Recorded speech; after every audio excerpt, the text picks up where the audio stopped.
Picture yourself digging in a cave in Spain when your brush reveals something horrifying. A human skull, 430,000 years old, with 2 puncture wounds above the left eye. The wounds never healed. Someone hit this person twice with the same weapon from slightly different angles and killed them. This is cranium 17 from Cima de los Huesos, the oldest murder victim ever found. But here's what makes it even more disturbing. They weren't alone. 8 other bodies in that cave show similar signs of violence. This wasn't just one bad day in prehistory. This was the beginning of something that would define our species for hundreds of thousands of years. We call them cavemen, but that term covers everyone from Homo heidelbergensis 500,000 years ago to the first farmers just 10,000 years back. These weren't the club-dragging brutes from cartoons. They were intelligent beings who made tools, cared for their sick, and buried their dead. They also killed each other, repeatedly and brutally, for reasons that might feel uncomfortably familiar today. The evidence comes from broken bones, embedded spear points, and cut marks that tell stories of violence spanning 3 continents. Taphonomy, the study of what happens to organisms after death, helps scientists separate accidental injuries from intentional violence. A fall leaves different fracture patterns than a club strike. Animal teeth create different marks than stone knives. And when you find an arrowhead lodged in someone's spine, well, that's pretty clear. What cranium 17 tells us is revolutionary. This murder happened 200,000 years before our species, Homo sapiens, even existed. It proves that the cognitive and emotional machinery for planned killing, the ability to form coalitions, use weapons, and evaluate rivals as threats, evolved long before us. We didn't invent murder, we inherited it. But why did they kill? The answer starts with climate. The Pleistocene epoch was a roller coaster of ice ages and warm periods. When glaciers advanced, the areas where humans could live shrank dramatically. Water sources dried up. The big animals people hunted migrated or died off. Edible plants became scarce. Groups that normally avoided each other suddenly found themselves competing for the same shrinking resources. The Nile Valley shows this pattern clearly. The river would swing between extreme droughts and catastrophic floods. Right after these climate disasters, we find the first large-scale evidence of organized violence. When survival margins get thin, even small advantages matter. That spring your group always used? Now it's worth killing for. Cemetery 117 at Jebel Sahaba in Sudan gives us a window into this world. Dating to at least 13,400 years ago, it contains 61 skeletons. Recent reanalysis using new scanning technology found over 100 previously undetected injuries. These weren't from hunting accidents. They were from projectile weapons, arrows shot by other humans. Here's what makes Jebel Sahaba special. About a quarter of the people show both healed and unhealed wounds. Think about what that means. These individuals survived previous attacks, recovered, and then faced violence again. This wasn't a single massacre. This was a way of life, or rather, a way of death that played out over years. The pattern of injuries tells us even more. The arrowheads found embedded in bones match those used for hunting gazelles. Early humans had repurposed their hunting technology for a darker purpose. The fact that some people survived earlier attacks also hints at something else. Medical care, alliances, maybe even prestige gained through combat survival. Violence wasn't just destructive, it was becoming woven into the social fabric. Fast forward to 10,000 years ago at Nataruk, near Lake Turkana in Kenya. Archaeologists uncovered 27 bodies showing signs of a coordinated attack. Club wounds, obsidian-tipped arrows, and most chilling of all, bound hands on some victims. This wasn't a fight that got out of hand. This was a planned raid. The location itself explains the motive. Nataruk overlooks a lagoon that would have provided year-round fish and fresh water in an otherwise arid landscape. In a region where most water sources were seasonal, controlling this spot meant reliable food and safety during droughts. The obsidian weapons tell another story. The volcanic glass came from distant sources, suggesting either long-distance trade networks or raiding parties willing to travel far for strategic advantages. The attackers used both long-range and close combat weapons, showing tactical sophistication.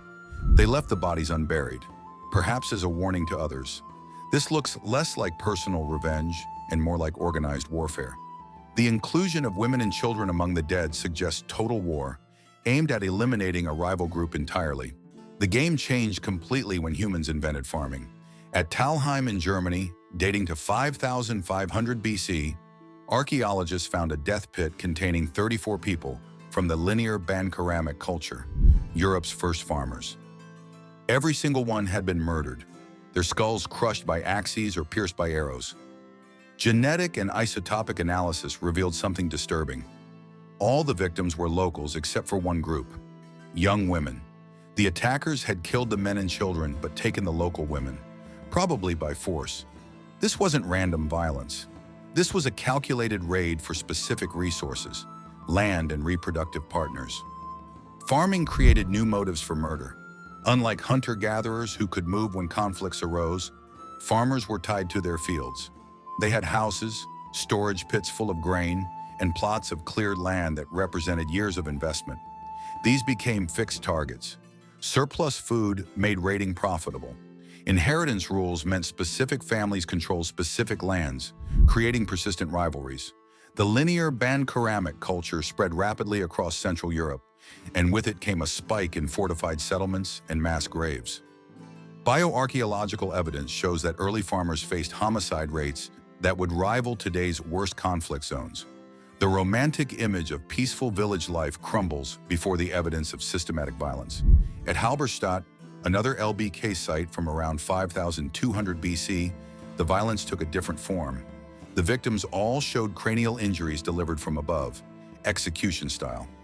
Unlike the chaotic battle wounds at Talheim, these were methodical, controlled killings. This suggests something new.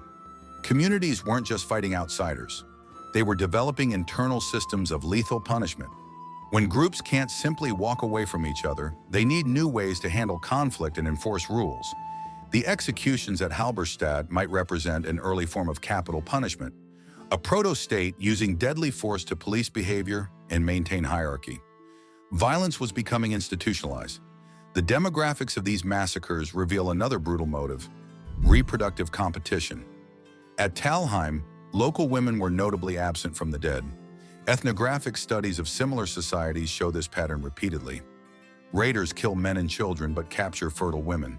In small populations, gaining even a few extra reproductive partners provides a massive evolutionary advantage. This calculus becomes even starker when you consider that many early farming communities practiced polygyny, where high-status men had multiple wives. This created artificial scarcity. Even if the overall sex ratio was balanced, many lower-status men couldn't find partners. The solution, brutal as it was, involved raiding neighboring groups. Mobile hunter-gatherer bands also practiced bride capture, but it triggered different responses. Without fixed territories to defend, offended groups could launch counter-raids more easily. This created cycles of retaliation that ethnographers call blood feuds. The Nadaruk massacre, with women and children among the dead, suggests a different logic. When escape was impossible and retaliation certain, attackers chose total elimination over leaving survivors who might seek revenge. Not every prehistoric killing was strategic. Neanderthal skulls show a peculiar pattern. Injuries concentrate on the left side, consistent with face-to-face fights between right-handed opponents. The Saint-Césaire Neanderthal from France has a partially healed skull fracture right where you'd expect from a right-handed attacker's blow. These injuries match what we see in modern assault cases: impulsive violence over status, mates, or perceived insults. Experimental biomechanics using replica weapons confirms that such wounds come from close-range, emotional confrontations, not hunting accidents or planned executions. The intimate violence of personal rage coexisted with the calculated violence of raids and warfare. Harvard primatologist Richard Wrangham proposed a startling theory about prehistoric violence. He argues that human communities use coordinated killing to eliminate overly aggressive individuals from their own groups.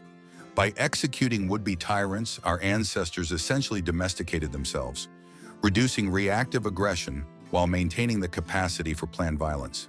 The execution-style killings at Halberstadt fit this model perfectly. Communities that could organize to remove disruptive individuals would have been more stable and successful. This process, repeated over millennia, may have shaped our species' unusual combination of low reactive aggression, we rarely attack in rage, but high proactive aggression, we're terrifyingly good at planned violence.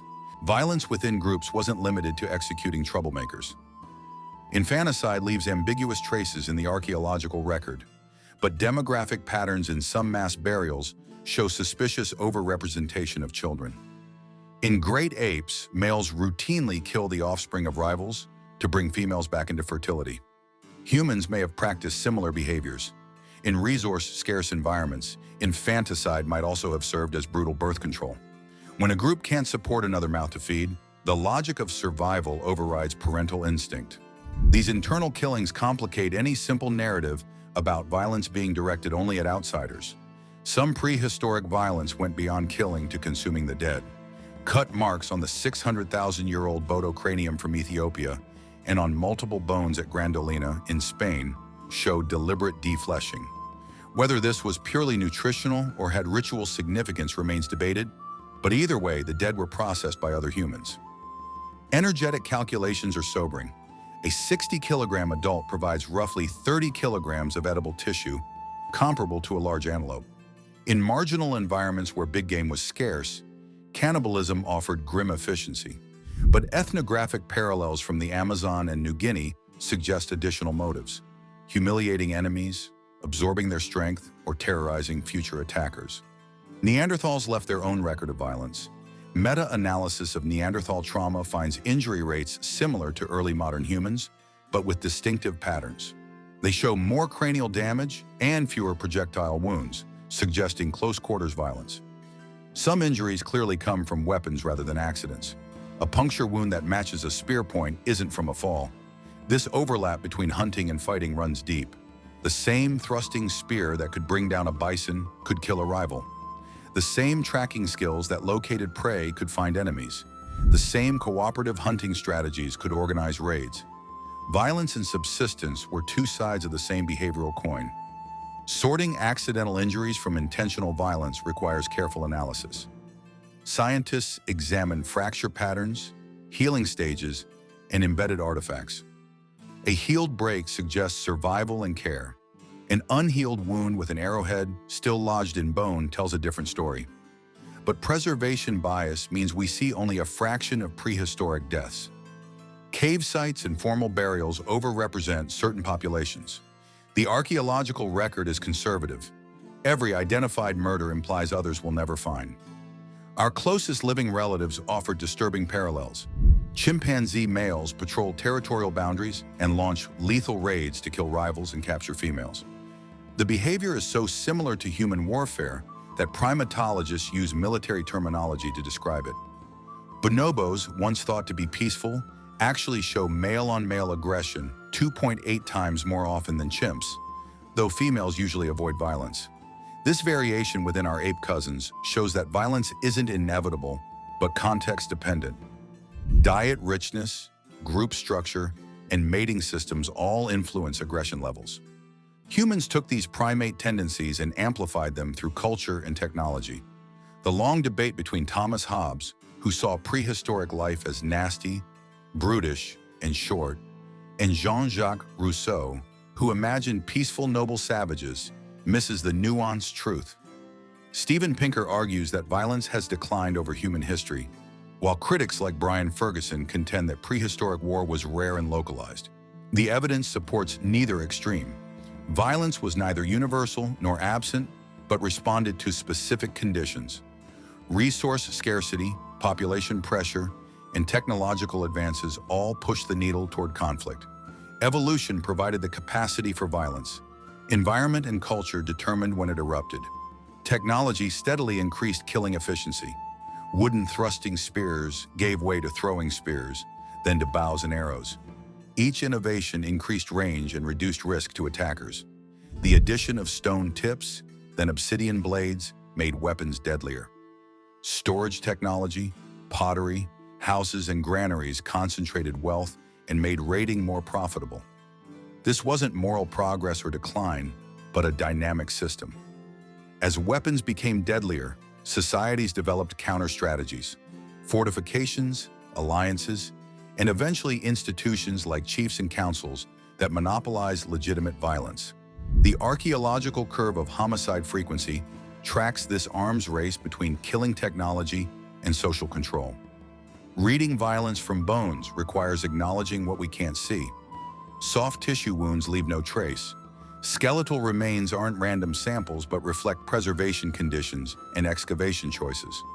Tropical forests and open steppes preserve bones poorly. Many regions remain unexcavated. Absence of evidence isn't evidence of absence. Motives must be inferred. A crushed skull can't tell us whether the fight was over water rights or sexual jealousy. Multi-proxy approaches help fill gaps. Stable isotopes reveal whether victims were locals or outsiders. Ancient DNA shows genetic relationships between killers and victims. Geographic information systems reconstruct sightlines and movement patterns at massacre sites. As we piece together this violent past, patterns emerge. Resource scarcity triggered conflict.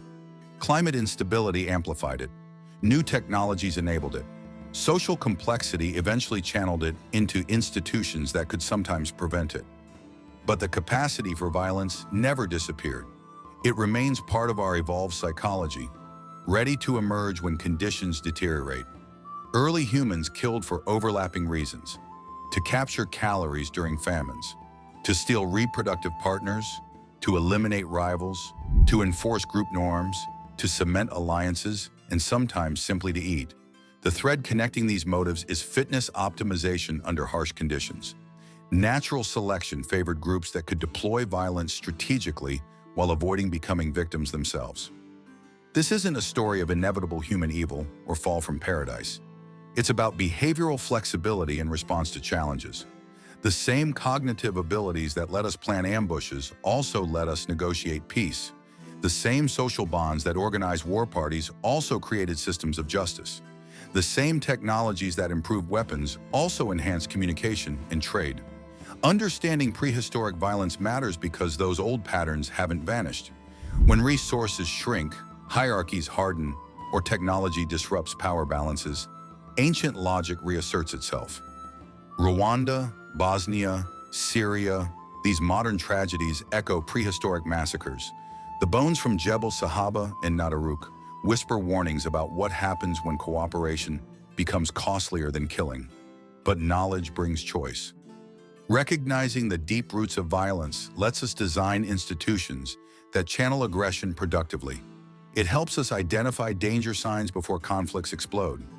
It reminds us that peace isn't our natural state, but an achievement requiring constant maintenance. Every society must solve the problem our ancestors faced: how to live together when killing is always an option. The 430,000-year-old murder victim from Cima de los Huesos began this story. They died before language, art, or agriculture existed. Yet their fractured skull speaks across millennia about human nature's dual capacity for creation and destruction. We carry both legacies in our genes and cultures. The question isn't whether we're naturally violent or peaceful. We're naturally capable of both. The question is which capacity we choose to express. Studying our violent past isn't about condemning ancestors or excusing modern brutality. It's about honest reckoning with inherited tendencies that still shape behavior. Those cave painters who created beautiful art at Lascaux, they probably also carried spears stained with human blood.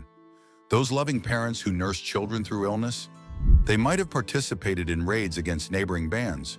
We are their descendants, carrying their full complexity. The brutal reason cavemen killed each other was actually brutal reasons, plural. Resource competition, reproductive rivalry, status conflicts, norm enforcement, and survival desperation all played roles. These motives haven't disappeared. They've been sublimated into economic competition, political conflict, and social media pylons. But when civilization's veneer cracks, the old patterns reassert themselves with deadly efficiency. Perhaps the most important lesson from 430,000 years of human violence is that we're not prisoners of our past. Yes, we inherited the capacity for coalitional killing, but we also inherited the capacity for empathy, cooperation, and peace building. The same big brains that plot murder also imagine better futures. The same social bonds that organize war also forge communities. Every generation faces the choice our ancestors faced: compete or cooperate, raid or trade, kill or coexist. The difference is that we can learn from their bones, study our inherited tendencies, and consciously choose differently. That's not naive optimism. That's the hard work of civilization, building institutions and norms that make violence more costly than collaboration. The murder victim in that Spanish cave couldn't imagine a world where most humans die of old age rather than violence. Yet here we are, living in the safest era of human existence, despite news headlines suggesting otherwise. We achieve this not by changing human nature, but by constructing systems that channel our dual capacities toward creation rather than destruction. That's the real lesson from our violent past. We're not destined to repeat it, but we're always capable of it. The choice, as always, is ours.